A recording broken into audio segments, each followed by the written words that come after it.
Murodxon To'rayev oktagonda ham hayotda ham orqaga chekinishni bilmagan yirtqich ruhi bilan esda qolgan o'zbek jangchisi. 1987-yil 4-iyul kuni Toshkentda tug'ilib, bolalikdan kuch va iroda uni o'ziga chorlay boshlagan. 17 yoshda Osiyo universal kurash chempioni bo'lib, jang maydonidagi birinchi katta qadamini qo'ydi. 2013-yilda professional MMA arenasiga kirib, 15 jangning 12tasida g'alaba qozondi.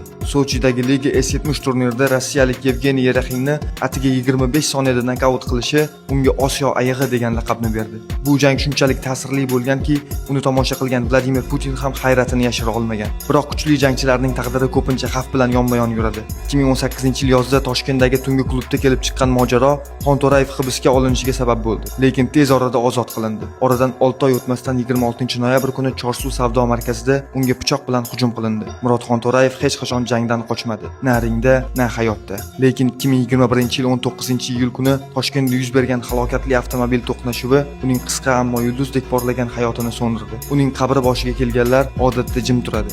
Chunki u haqida gapirishdan ko'ra eslashning o'zi ham yurakka og'ir. Bugun ham sport doiralarida uning chaqqon zarbalari, qat'iy nigohi va hech kim bilmagan, faqat yaqinlari eslaydigan hikoyalari haqida pichirlab so'zlashadi. Chunki Murodxon To'rayev faqat bir sportchi emas, bu kuchning ham, taqdirning ham sinovini ko'tarib o'tgan afsona.